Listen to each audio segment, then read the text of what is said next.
This is Donald Parham of the LA Chargers, and you're listening to Chargers Unleashed, part of the LA Football Network. Stay jiggy. 3, 2, 1. This is Chargers Unleashed podcast. Here are your hosts, Dan Wolkenstein and Jake Hefner. Welcome to another edition of Chargers Unleashed. Jake Hefner and Dan Wolkenstein here with you from the LA Football Network. Today's show, of course, being brought to you by UFC Fit in Temecula, Charger Bolt Family, Golden Road Brewery, and Tick Pick. Dan Wolkenstein, as the old saying goes, winning is the best deodorant. And my God, did the Chargers need every bit of Old Spice, Axe body spray, whatever type of deodorant you want to use.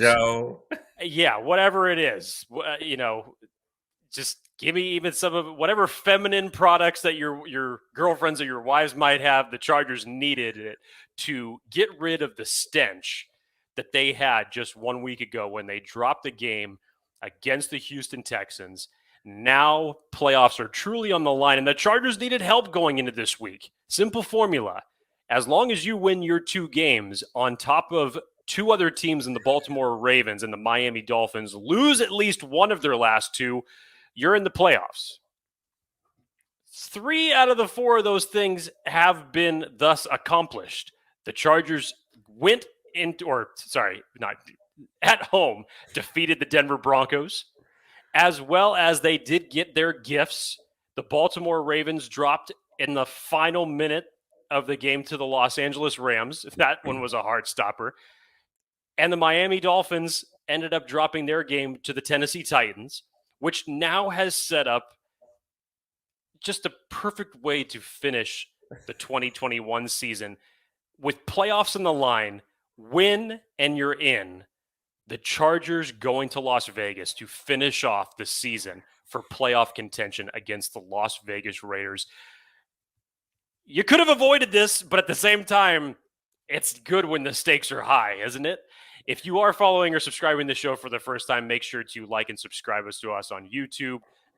Make sure to follow us on Facebook, Instagram, and Twitter. We are available wherever you choose to digest your weekly podcast on iTunes or on Spotify. Again, whatever format it is, we're there. Dan Wolkenstein, you were there at the game, much like you are at usually all the home games. Didn't get off to the best start that we would hope that the Chargers would. But as the game gradually wore on, the offense started getting in a rhythm. The defense was making a lot of plays, aside from a handful of plays here and there, and a lot of all three aspects of the game. The Chargers handled their business and handled it collectively with a convincing 34-13 defeat or victory over the Denver Broncos, But Dan Wolkenstein, you were there. Give me the atmosphere. Tell me the first person perspective. So, yes, Jake, we are alive. We are alive in the playoff contentions once again. Against all odds. Against all odds. Now having to go up against the Las Vegas Raiders week 18, in Vegas for all the marbles. Huge weekend for the Chargers. Things had to fall our way, and they did just that. And the Chargers took care of business. I'm not gonna lie. Great home crowd. The Chargers, obviously, they got the first touchdown right off the bat, and then it kind of was sputtering for a bit, and that was on both sides. For those at the stadium, I'm curious what you thought, or for me, I don't know if you saw this, Jake, on TV, but the atmosphere at SoFi for the first maybe quarter and a half, you could feel the Chargers fans like collective tension and nervousness and anxiety of like, please don't screw this up. Like there, you could tell the gravity of how important this game was. And Chargers fans were a little quiet. Like it was crickets on both sides of the ball for a bit because you know how important this is. I mean, imagine what the players are going through. But you're right. As the game went on, Chargers kind of started to dominate more and more. Some ridiculous plays, some ridiculous events that happened that transpired that we haven't seen happen in years for this Chargers team, which we'll get into. But it was It was amazing to be able to have like a peaceful end of the fourth quarter as a Chargers fan, beating the Broncos, watching Drew Lock lose, seeing Joey Bosa do Joey Bosa things, Andre Robert, Keenan Allen, Justin Herbert, obviously, Austin Ekeler. This was arguably the best team victory we've seen all season, and it couldn't have happened at a bigger time. Jake, the Chargers are 9-7. They are currently back in playoffs, at least currently, as a 7th seed. I think they can go up to as high as 5, depending on how things unfold, which is unlikely, but they could.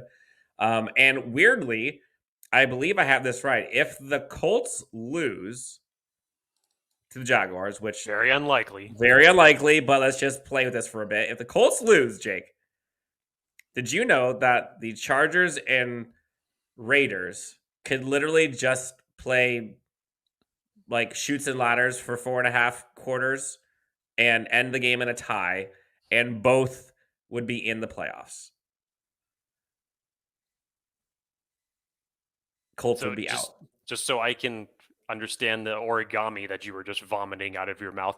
If the Colts lose, and regardless of the outcome of the Chargers and Raiders game, they have to tie.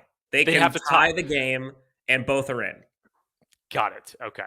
If you're question real quick off the bat, Jake, let's just say, I know this is crazy, but let's just say this happens. Okay, Jaguars find a way to beat the Colts.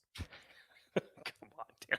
If you are the Raiders coaching staff and the Chargers coaching staff, think about it.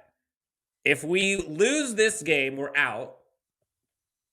If we tie, if we both agree to tie, we're both in. I know this is insanity to think about, but if you were the head coach and the other coach came to you and said, "I'm in if you're in." Bullshit. Hell no. I'm playing to win.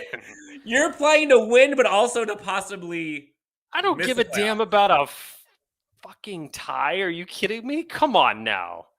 I'm sorry. I would do it. I'm playing to win the game. There's no side bet gentleman's agreement on the sidelines here. Hey, Come on, you can take your pride wherever you want it. I'm totally doing that. I would do it. Please. Look, I would love to knock the Raiders off, obviously. But if there is a scenario where there is zero risk and I get in the playoffs, come on, Dan. I know you're like talking about something that obviously is not going to happen here. I know. But yeah, what the hell? These Folks are all the who are goofy... listening, who are watching, let us know in the comments. Give us a tweet, comment, whatever it is. Would you do it? Would you do it? I'm dying to know. I'm going to put that on Twitter later on and see what people say. Anyways, so Jake. First off, nobody, just in general, nobody likes seeing ties in the NFL. And if you wouldn't make the playoffs. If playoffs were on the line, I don't care. I wouldn't be going into it with just to say, like, you know what? Whatever. Let's just balance the game to see. Come on, get out of here with that. Let's talk about the game. All right. So, Jake, the Chargers dominated for the most part of the entire game. There's a couple times got a little dicey, but some of the things that I thought were most important, we'll get into kind of the key takeaways. Obviously, we've got a voicemail, which I'm surprised only one person. I think people were still like processing the fact that they're actually still in contention. Chargers fans aren't used to this at this point in the season. We have meaningful football in January. Weird. Chargers' third down defense is horrendous all season. All season. They cannot get off the field and had found a way, healthy, other than Drew Tranquill and Kenneth Murray. 3 for 11, they held the Broncos on third down, by far better than their average of like 50-something%. And then they got 2 huge fourth down stops, stopping the Broncos in their tracks. There were many reasons for this victory, but the defense's ability to get off the field. And I know the Broncos were decimated by COVID and injuries and whatever. Like, look, what happened last week, I get it. Like, there is no easy game. The Chargers handled business, and they kind of flexed a bit on defense. And you're not used to seeing that. Justin Jones coming back, huge. Obviously, we'll talk about, individual playmakers and performances, but how they were able to bow up on 3rd and 4th down, do that whole bend but not break thing, but they also didn't bend much either. That was something that we have not seen, that there really hasn't been much hope for it for weeks. And so seeing the team succeed on 3rd and 4th down on defense, I think was probably the part that was most exciting for me. We talk about it. This team healthy is a problem, but you never know. You never know. So what say you? Biggest takeaways before we kind of get into the weeds of things, like 30,000 foot view. I mean, yeah, you could point out the defensive aspects and how they showed up, but I mean, it's what they should have done. Let's not forget, Denver was down a handful of receivers in this game. Three handfuls of players. Give me that stat again, Dan. What did Denver go on 3rd down offensively? I think it's 3 for 11. 3 for 11, which is what it should have been the week before against Houston as well. But instead, they went 8 for 13, and there was a much different result in that game. But 3 for 11, okay, you did what you needed to do against a Drew Lock-led team, a predictable run defense that the Chargers were ready for, that they handled. You wonder to yourself, how the hell did the Chargers lose to this Denver team earlier on in the season? And I get it. Again, they were down a handful of receivers in this game, and they played big roles that first game around, as well as did Teddy Bridgewater and other key players that they did not have, even on the defensive side of the ball. But the defense came to play. They had an intensity. If you want to talk about standout guys that really stood out, you mentioned Justin Jones. The run defense is just a different look with him back in the lineup when we didn't have him just a week ago. Nasir Adderley looked fantastic, was flying around the field. Other players in the secondary, I thought, kind of could have done a little bit better. To me, it wasn't an outstanding performance, but it was a serviceable performance against a depleted offensive roster. They did what they were supposed to do. They did what they were supposed to do. So there shouldn't be anything to get overly excited about this when you look at the level of competition that the Chargers were facing here. But other standpoints, offensively, outside of the first drive that they sputtered a little bit. We're kind of wondering about, I was a little bit miffed about some of the offensive play calls, more specifically the run calling when it was being called, the runs that were being called specifically with Austin. A little Ekeler. conservative. Didn't get it, but they started gathering their mojo towards the end of the first half, and that carried on to the second half. Obviously, Justin Herbert breaking the all-time franchise touchdown record in just his second season, surpassing Phillip Rivers. Just insane. With 35 touchdowns. It's just nuts. And if I remember correctly, the tweet from Fernando, I'll have to look it up here in a second, but it was another milestone that he surpassed. It was just crazy. I'll get back to that in a second. But Justin Herbert breaking the record, he looked good, decent, not one of his best performances, but I mean, it was a serviceable performance nonetheless. I think that the game plan from Coach Staley here was to keep things well balanced, was to attack the defense in a lot of different variety of ways. And I think that he alluded to that when he was talking about it in his post-game press conference, much like it was with the Davis Mills situation in Houston. Other people were asking, why was he really staying aggressive in some of those late red zone scenarios when they were down there? Again, the threat in this scenario just was not there. So the play calling was dialed back a little bit. It was a little bit conservative. Again, that's not what we're used to with Brandon Staley. But overall, offensively and defensively, it was okay. Dan, I think that there's one thing outside of the Justin Herbert touchdown breaking record. What the hell can you say about Andre Roberts and the special teams unit that has just done a complete 180 from where it was between weeks 1 through 6? And this is the funny and frustrating part at the same time, because just a week ago, we were on here and we were ripping Tom Telesco in regards to the depth really being exposed when it was in Houston, when you had a number of players that were out in that game due to COVID protocols. Andre Roberts was one of those players. But these are the type of moves when you look at them acquiring Andre Roberts and acquiring Dustin Hopkins and what those two have meant to solidifying your kicker situation as well as your return specialist situation, it can't be understated enough. I mean, it can't be overstated enough. It really can't. Because when you see the production of where the Chargers' average starting position was between weeks 1 through 6, it was ridiculous. Essentially, the Chargers would have to drive 90, 85 yards just to even put points on the board. Now their averaging starting position is at the 28-yard line, almost to the 30. And then Andre Roberts rips off a 101-yard kickoff return yesterday. First time that it's been done since 2012. So that just goes to show you, in a decade, how much the Chargers have been yearning for some juice like this in the return game. And Dan, I already know you have the thing queued up, so go ahead. Let's just hear it for all time's sake. See you later. Andre Roberts, 101-yard kickoff return, touchdown, Chargers. Well, it felt like he was threatening to do that throughout the game. They've had some good space and great acceleration, and everybody stayed on their blocks really well. He was able to work to the right side and then. Sorry, I was talking over a little bit on that call from Matt Money Smith, but I didn't realize you were queuing it up right there. I had issues. I played it while you were going. I hope it came through okay.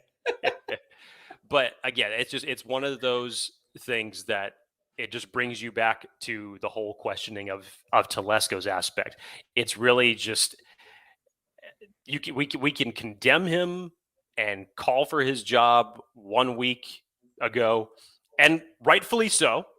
But for totally different reasons, you look at it and you're like, oh my God, these were fantastic acquisitions that were made mid-season that have totally turned the confidence of your third unit in special teams completely around. And it has paid huge dividends, more so to your scoring output and overall your offensive starting position on their drives. So fun fact, my wife and I are at the game, and my wife goes and leaves to go to the restroom, I believe, or she went to walk around a little bit. And Andre Roberts' 101-yard kick return happens while she's gone. I get a text from her. What did I just miss? And I said, well, nothing big, just something that hasn't happened in 9 years for the Chargers. So I got to show her the replay. The thing is, I'm not even a little bit surprised. The last couple games that he's played, he has been close many times. Should have had it at Kansas City or versus Kansas City. And then honestly, he had a few yesterday that also could have gone. So Andre Roberts, I believe, since joining the Chargers, has the highest kick return average of any kick returner in the NFL. Tell me the last time that the Chargers held that particular stat. I would argue, I don't know, but somebody please be a football nerd for me and tell me if that's actually ever happened historically, and I will bet good money to say that it never has. Yep. So you're right. Andre Roberts has been arguably one of the top 5 MVPs of this team, and that's not using superlatives. He's been that important. He has probably given the Chargers, statistics only, going from a 15-yard return average that we had prior to Andre Roberts to 30-something, you're getting 20 yards more field position every time you're touching the ball because of that one man. That's huge. So let's get into it, Jake. So Chargers go up 7-0 early. Team sputters. Go up 10-0. A lot of folks thought that they should have gone for it on 4th down there at the goal line. Personally, I was okay with it. I thought this Broncos, the offense is not great. Get the 10 points to get up 2 scores. That's fine. End of the half, the Chargers defense does pretty darn good. Stopping them on 4th down at the goal line when they had to, which I believe that's when they had the Philly special. Mm-hmm. And, that was a thing of beauty. You mentioned Nasir Adderley had a day. Blowing up the wide receiver who tries to throw it to Drew Lock. If that Nasir Adderley doesn't do that, that ball probably is thrown perfectly, and that's a walk-in touchdown for Drew Lock, literally. Ball is then underthrown because Nasir Adderley hits him, gives time for the rest of the defense to come back, across the field, and then Joey Bosa lays the hammer down on Drew Lock at like the half-yard line. And that Chargers go right down. I think this was like a 98-yard drive because they go out, they get a first down, then they go fourth down, punt it. Broncos muff the punt, which when's the last time that's happened against the Chargers? Right. And then the Chargers take it all the way in for the touchdown to Keenan Allen, 17-0 with like 15 seconds. Yes, the Broncos get a 75-yard field goal at the end of the half to make it 17-3. But then once the Broncos go 3 and out on offense starting the second half, Chargers go back, get a field goal, and that was kind of a wrap after that. That was kind of it. Like, then you go into like the Mike Williams ridiculous play, the catch of the record. You go into, I mean, Justin Herbert, what can you say? I mean, this guy's got, he will have over 5,000 yards total rushing and passing in his second season.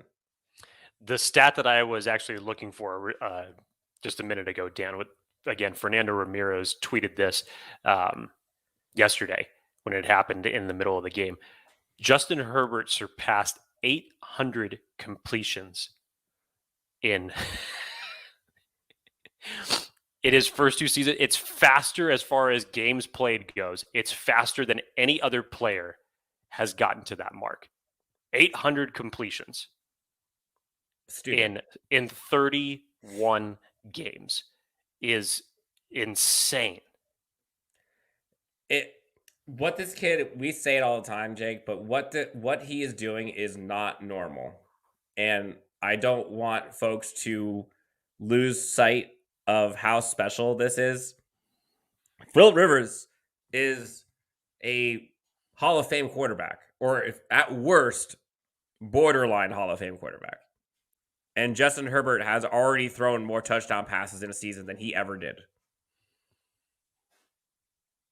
Like, and the best part about it is that play I think completely encapsulates why folks love Justin Herbert. Obviously, dime of a throw.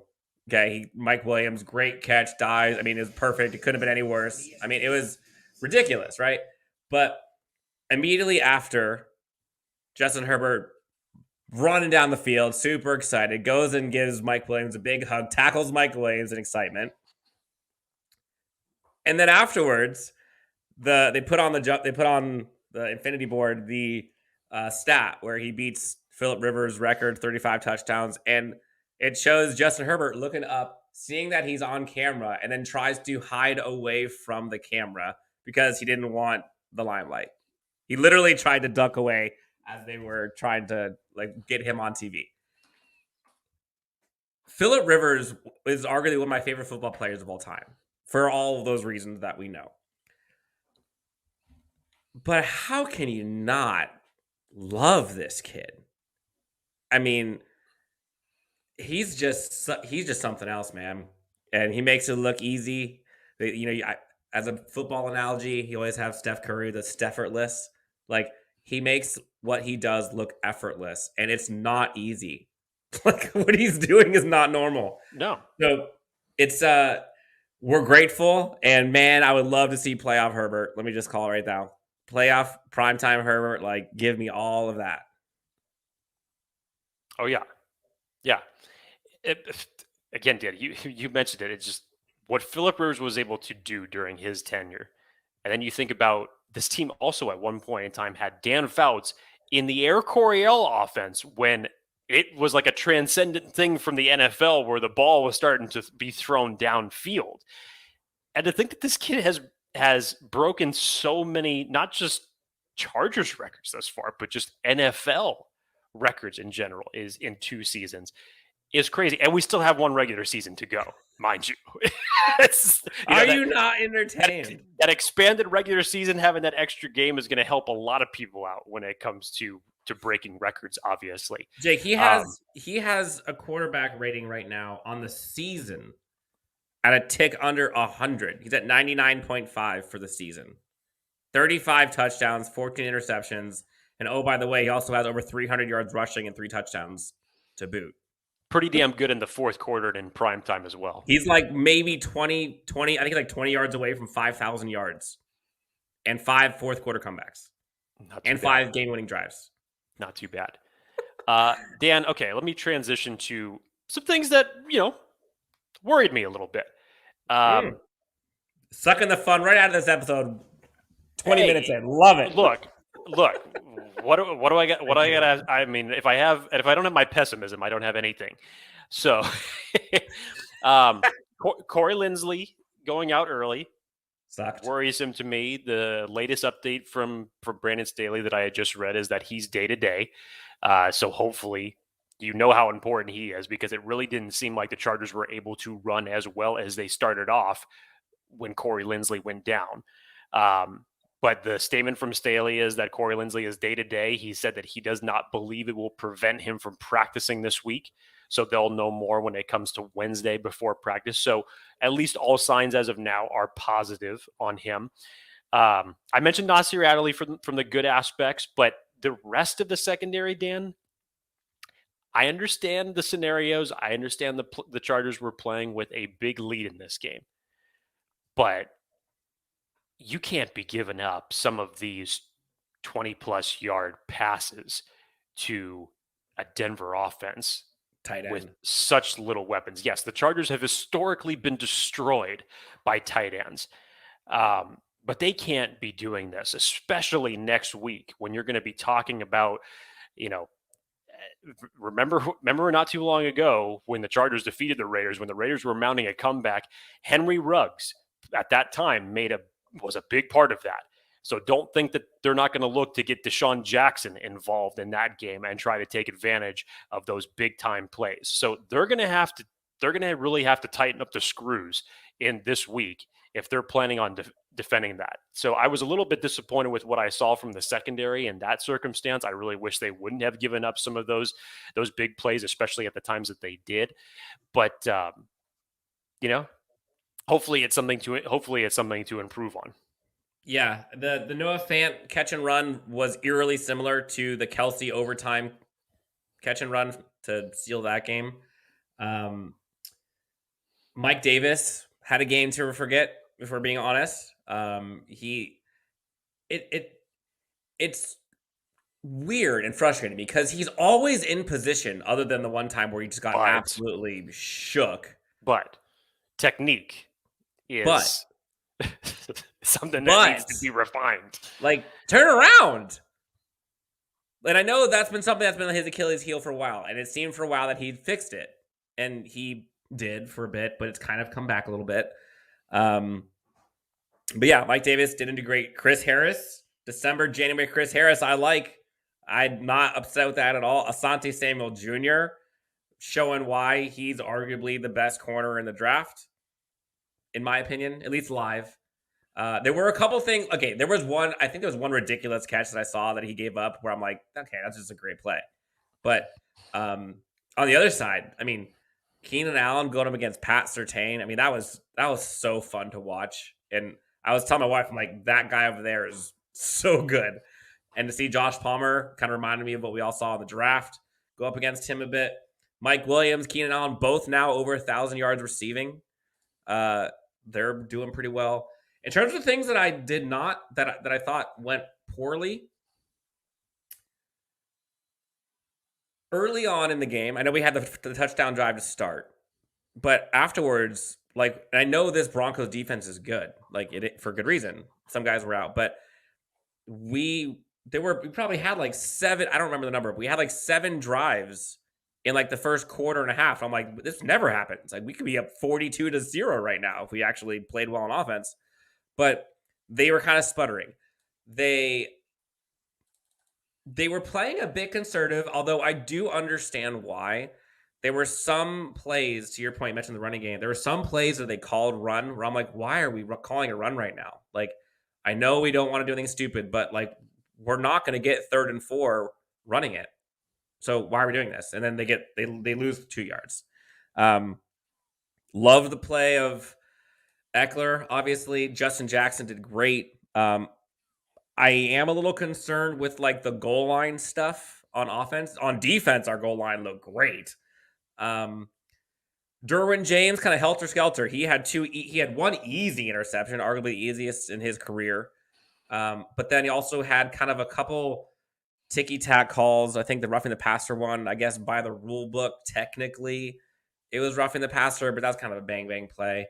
But no, like otherwise, that was, like I said before, that was probably one of the best team victories of the season. Probably the best. All three phases played good, played complimentary football, and took advantage of the opportunities when they needed to. Like there were a couple of interceptions they dropped, but otherwise they were on, man. And they came out from the jump with a different kind of feel to them. Like they came out with like a business trip. I don't know, any other like things that you were disappointed by or that gives you level of concern going into next week? No, not so much in this game. Again, I think at that point we'd be nitpicking a little bit if we went down and braked everyone. I mean, I probably expected the Chargers to get a little bit more pressure on the quarterback, having Tillery be the only player that ended up getting a sack during this game. You know, the rest of the players were good when it came to the run, but I did really feel like we would have been able to get back to the quarterback a lot more than we actually did, considering who was back there for this game. I definitely felt that should have happened. I will say, Jake, though, they didn't get a lot of sacks, but man, did it feel like there was pressure all day long. When it came to like the second half, I feel like the Chargers knew exactly what the Denver Bronco offense was going to do, whether it came to the run or the pass. You know, the Broncos could only do what they were afforded to do with their quarterback and their weapons at that time. So they did not have a lot of options. So it definitely made things easy for the Chargers. I get that. I probably just would have expected just a little bit more of a performance when you have, you know, certain guys back in the lineup on that one. But again, not a terrible performance. You know, Drew Lock did what he could do, and the Chargers were able to key in on that and limit that offense dramatically, which was good. But that was probably again. I like I said, I'd probably be nitpicking at this point if I was literally to go back through and find anything else from a pessimistic standpoint that I'd like to see get corrected. But overall, Dan, look, Chargers did what they needed to do. And the other two teams that they needed to sustain losses in their final two games. And really, when you look at it, this week was the best shot for both of those to happen when you see who the Ravens and the Dolphins opponents are this coming week. So you got a gift. You got the gift that you needed, and you're back in the playoff contention. Simple formula, win and you're in. Of course, against the Las Vegas Raiders for the final game of the season. Playoffs, we could have said, had you not dropped the game against Houston 2 weeks ago, that playoff started last week. We wouldn't have even been talking about this scenario in reality because, again, the Chargers handled it. They had their entire destiny in their hands, but they're fiends for the dramatics. They can't let any of us Chargers fans have anything easy. They have to make it tough for us. So what do? They drop one against the Houston Texans. They end up coming right back, getting a victory against the Denver Broncos. The teams that they need to drop games do it, and it sets up a pivotal playoff matchup against a divisional opponent for this coming week.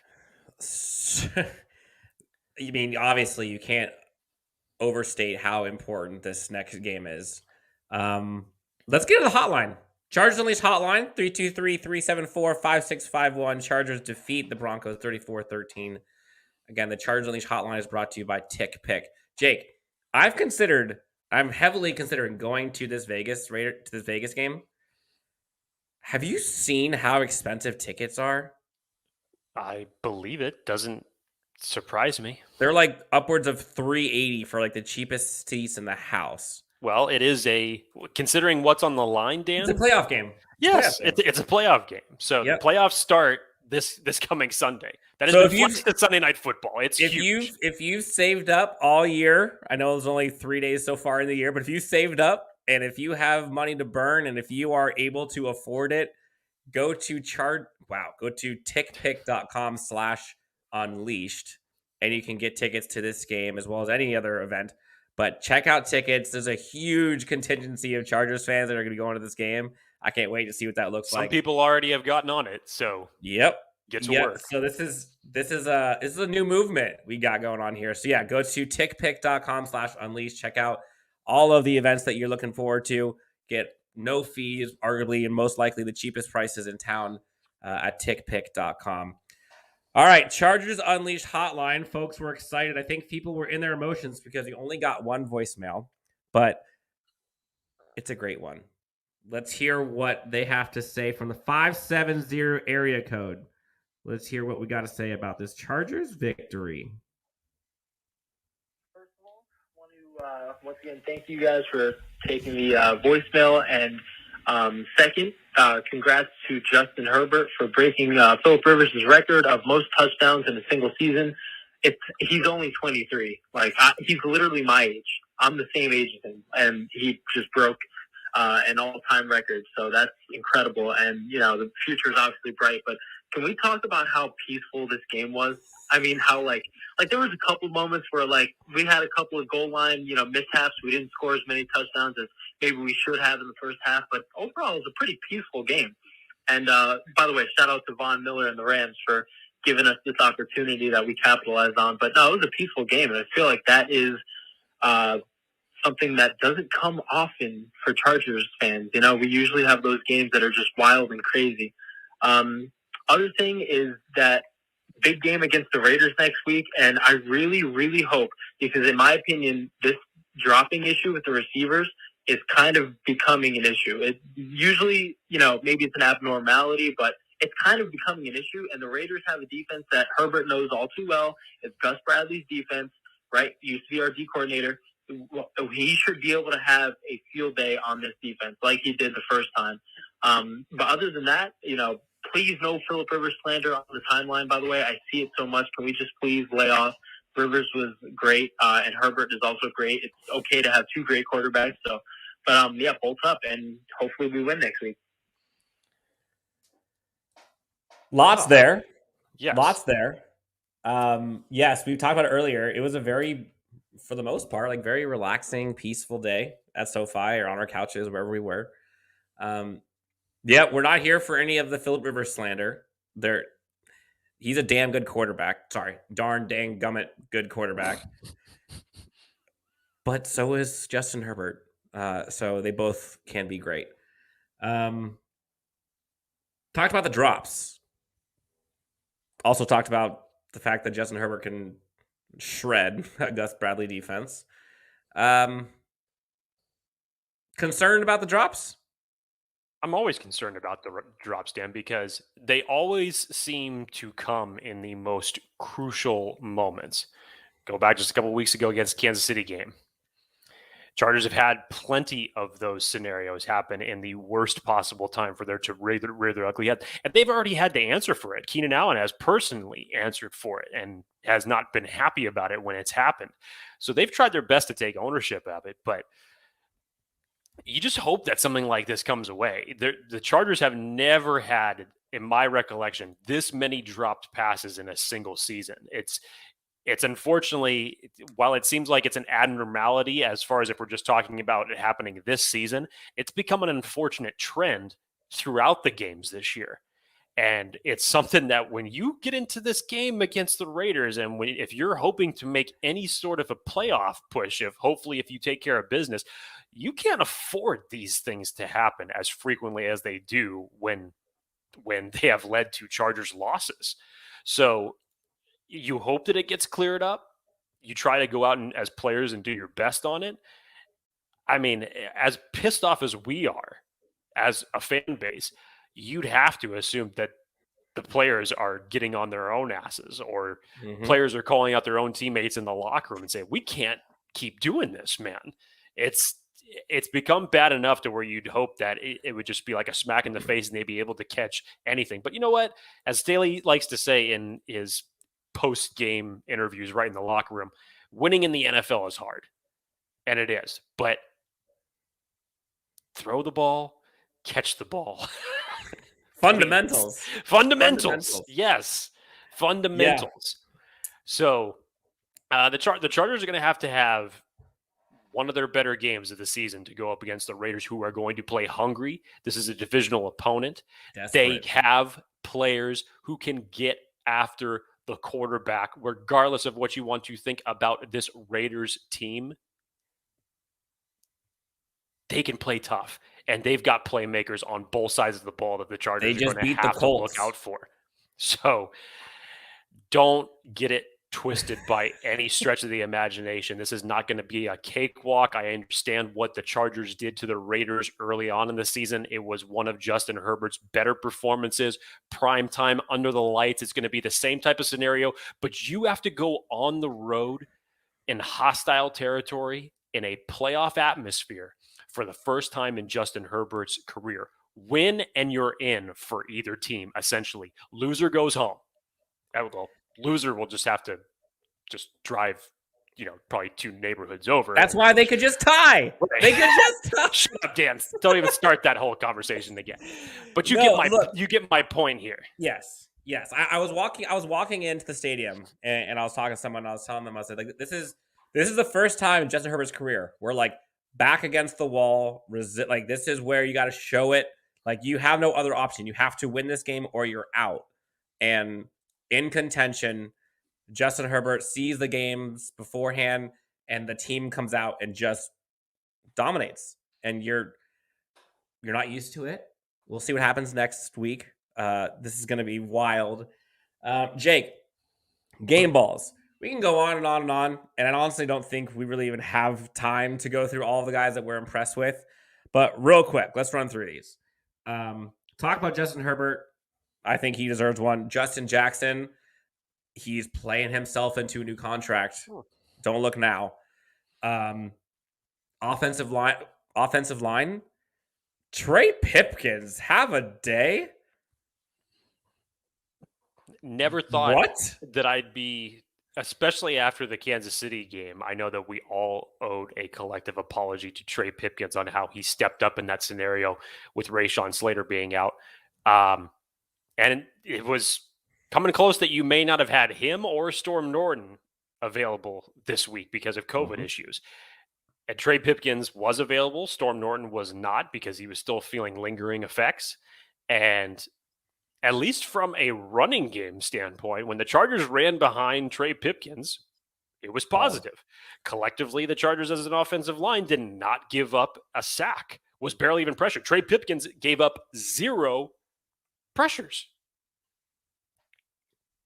I got to give it to him. Look, I'm not going to be the advocate here to start saying that we should consider Trey Pipkins is getting a starting position. I will not go that far.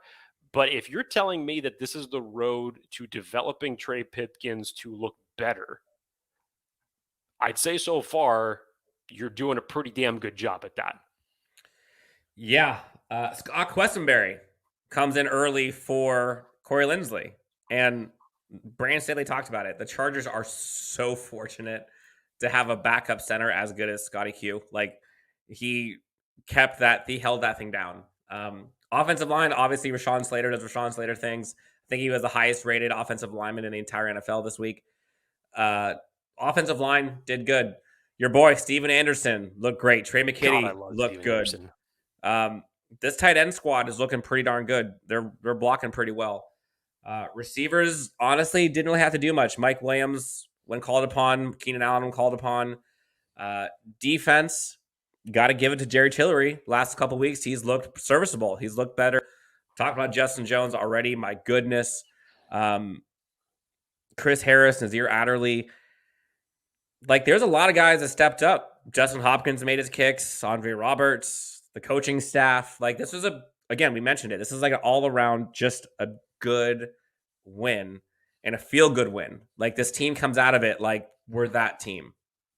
So, look, Jake, as we round this episode out, I mean, question for you and question for anyone listening or watching. Rewind 18 weeks.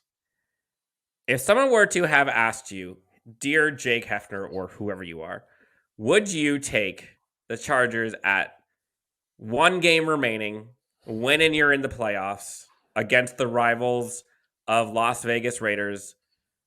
Would you take it? I mean, would you take it? Would Sure. you so rewind. Jake, Chargers are going to go 9-7 with 1 game remaining. You happy? I'm happy with that. I'm happy. I predicted that before the season started that they would be 10-7 to close out the season. I did not, however, guarantee that they would make the playoffs, given what I thought was going to happen with the rest of the teams in the NFL. But yeah, if you told me to say it's going to come down to a 1-game playoff scenario against the Raiders, Justin Herbert has to go into hostile territory. Who wins In prime time?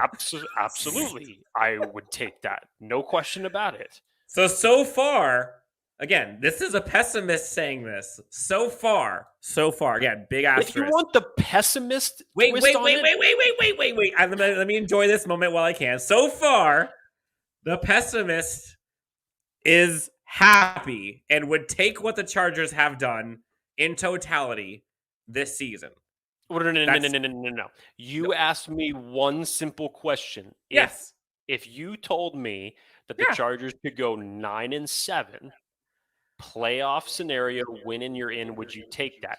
At face value, yes, Dan. Yes. So you're happy with the scenario. With you are that happy. Scenario alone. Yeah. Yes.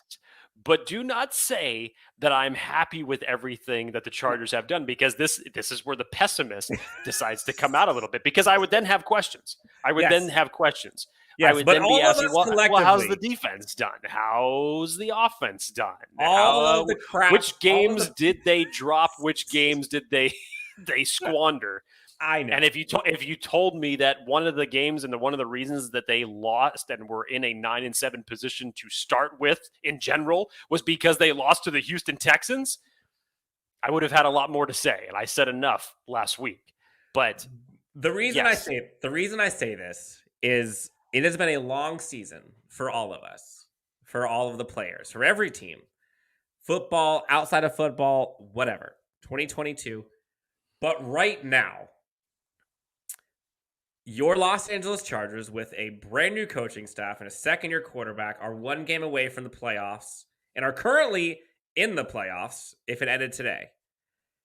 If you are not fully behind this team now, I don't know what there is to tell you. Like, I know some people are from other cities and they're bummed about the team leaving San Diego and they've been burned and we've lost too many of those heartbreakers. Like, this is a sport. This is how sports work. But this team is arguably the most fun team to watch in the NFL. And we got a coaching staff and a quarterback who's going to be making like $50 million a year in a couple of years. Enjoy this and embrace the journey. Embrace the fact that this team is different. I heard an interview with Brandon Staley and Matt Money Smith and Petros after the game. And I know this is the coaching staff saying this, and this is Brandon Staley saying it, so you can take it with a grain of salt. But like, this team is tested. Like, this team is different. Now, could they go out there and lose to Vegas? Sure. But the juggernaut of a schedule that they have had to go up through all season long, and to come out of it, regardless if they lose next week, above 500 for the season, is a testament to these players, the fans, the coaches. The Chargers historically do not have a plus 500 record against winning teams. They just don't. So just my ask is, please support this team. Please get behind this team. Stay with them. Jake, stay positive for 4 quarters. Try it. Hey, I didn't say anything at all during this game. I wonder why. I didn't say anything against the Giants game. And like our caller was saying, this was a pretty emotional, mellow game. Didn't have anything to worry about. Yeah, you'd hope for more weeks like that. And it's nice when those weeks come around every few months, because what we have to endure as fans on a weekly basis, it's not good for our health. Yep. So this is a... Look, we're about to get crazy. In 6 days from now, we're going to find out if the Chargers are in the playoffs. We're going to be going through this Raiders preview. Some fun things in store. But enjoy this week. I know we're all going to be on the edge of our pants. We're all not going to be edge of our seats. We're all not going to be able to sleep well Saturday. Sunday is going to be a nervous wreck. But the Chargers have meaningful football again, Jake, in January. Like, for all intents and purposes, if you think of it weirdly, in a 16-game season, Jake, Chargers playoffs start today. Like, Chargers in the playoffs. Playoff game starting. It started yesterday, and like how crazy is that? Like we're in playoff yesterday. mode. They're 1-0. Started yesterday, and they're 1-0. And you heard so many players. You heard so many players talk about the two afterwards, Jake. Like 1-0 for all the marbles. 1-0. I'm freaking excited, man. Like, I know I'm the optimist. I know I'm always smiling here and trying to think about the glass half full, but like, there's an opportunity here, dude. Like, they're right there. They're right there. And this time last week, everyone was saying the season's over. And so, let's go. Jake, anything else you want to tell the good people before we head out of here? I'm just saying, this is what this team does to us, Dan.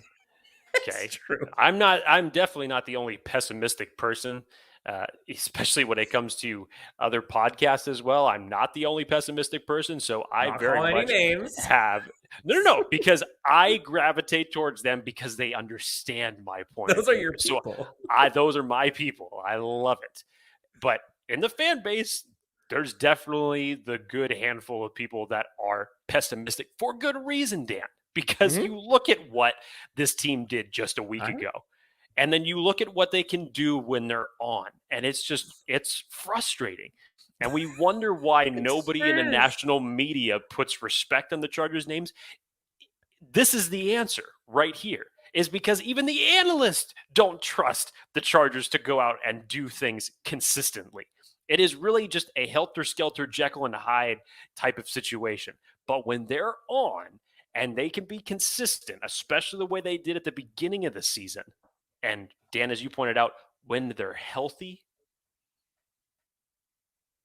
they come to play.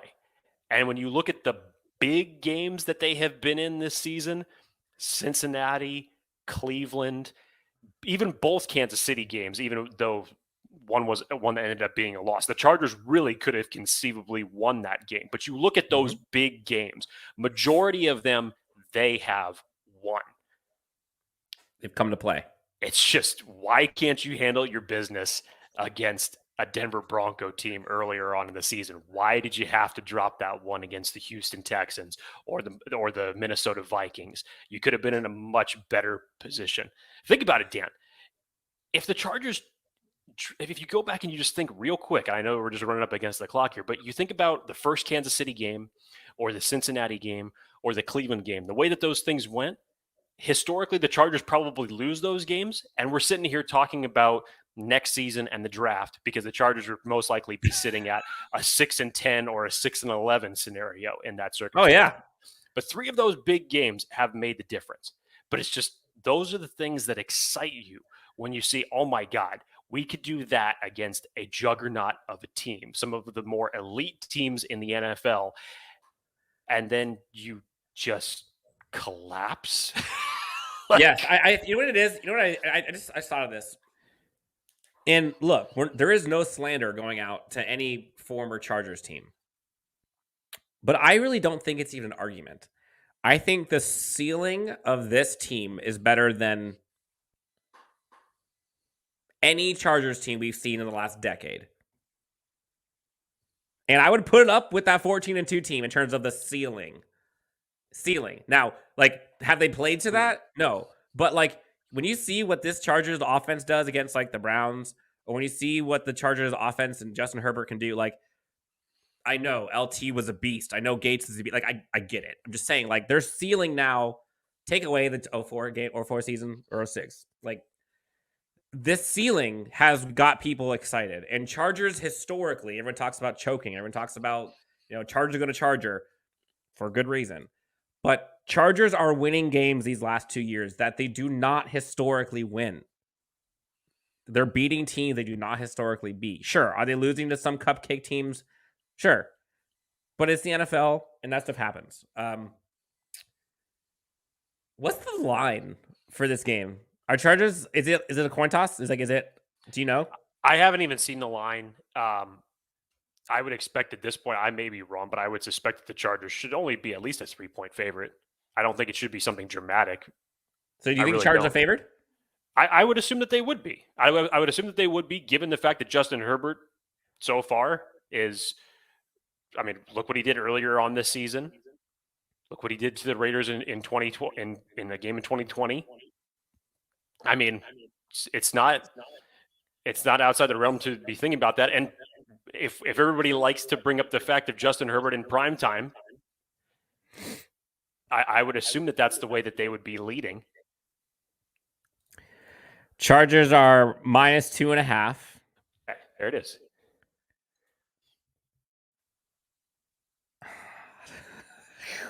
Dan, honestly, as far as what's on the line in a betting type of scenario, I think that line is just fine. I don't think that line should be any more than 3. As much as we as Chargers fans would think based off of what happened earlier on this season, it's not that same type of thing, man. It's not. I've been considering doing. I just thought of this. We'll wrap it up on this. So everybody has their betting strategies with how they go through and cope with what they're going to choose, who they're going to choose to win, and all that. You're betting the Raiders in the points.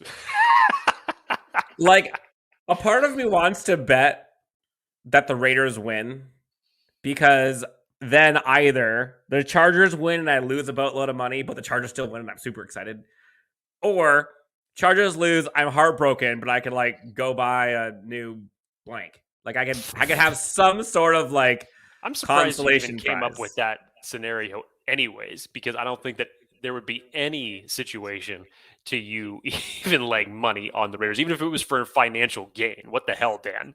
I don't know. I don't want to, but like you went on that whole optimistic rant.